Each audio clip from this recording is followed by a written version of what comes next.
What then? Are we better off?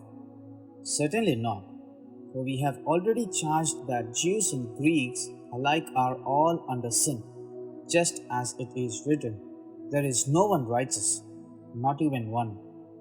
There is no one who understands. There is no one who seeks God. All have turned away. Together they have become worthless. There is no one who shows kindness, not even one. Their throats are open graves. They deceive with their tongues. The poison of asps is under the lips. Their mouths are full of cursing and bitterness. Their feet are swift to shed blood. Ruin and misery are in their paths, and the way of peace they have not known. There is no fear of God before their eyes. All people, no matter their heritage, are sinners. That means that no person's resume can get God to love us or bring us into a relationship with Him. We can never do enough to reach the level of God's perfection. None of us is righteous, which simply means we do not do the right thing, the things that God would do. And this passage clearly teaches we don't understand God, we don't seek Him, we all turn away from Him, and we aren't kind. Our words involve lying, deception, poison, cursing, and bitterness. We are quick to judge others and bring ruin to them. We do not know the way of peace. In summary, we don't fear God. This is our real resume. This is what we really are inside. Thus, we cannot please God as we are. Our resumes are deficient even with all the good things we can list.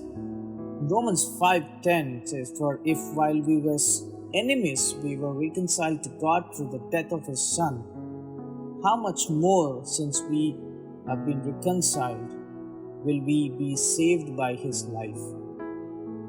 When we ran from God, we opposed Him and His kingdom. When we said we could reach God on our own by our resumes, we opposed the truth about ourselves and about God.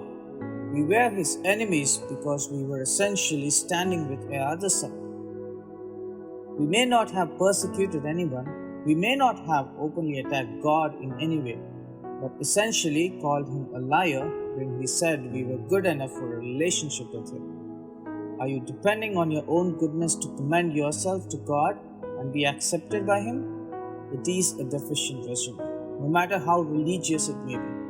We are all headed the wrong way when we think God's acceptance is based on what we have done. That is why we must each make a U-turn as Paul did. How do we do that? First, we must humble ourselves as sinners. Instead of the pride that takes us the wrong direction, we realize that we are sinners in need of God's mercy. We must give up depending on our goodness before God and depend on Jesus' goodness. In Romans 5:6-8 says, for while we were still helpless, at the right time Christ died for the ungodly. God demonstrated His own love for us, in that while we were still sinners, Christ died for us. We see that we are helpless, we are ungodly, and we are sinners. That will humble us. To make that U-turn, we must recognize that we are sinners, in need of God's mercy because we aren't able to earn it on our own. After Paul's U-turn, he depended on the righteousness of Jesus, which comes from God on the basis of faith. He no longer trusted in what he did, but he now trusted that Jesus' death paid for his sins and brought him into the relationship with God. When we do a U-turn, we trust that Jesus gives us His righteousness, which is complete and perfect, not deficient. When we stand before God and He asks us why we think we should live with Him forever, we say it's based on the perfect righteousness of Jesus, which He gave us as a gift. That perfection makes us God's sons and daughters. Faith in Jesus means that we believe that Jesus was God Himself, who came to earth as a man and died to pay for our sins. We believe that He rose again on the third day and has returned to heaven. This is what we call the good news of the gospel. Have you seen the glory of Jesus? Have you depended on His righteousness rather than your own? Have you made that U turn because of His identity as God who died for you? Each of us has a very different story of how God interrupted our lives and caused us to make a U turn.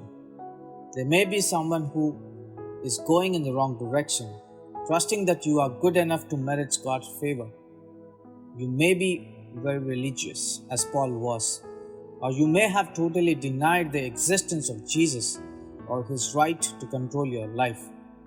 Today is a great day to do your U turn and fall on His mercy to put you in the race. You will never regret it. God bless you.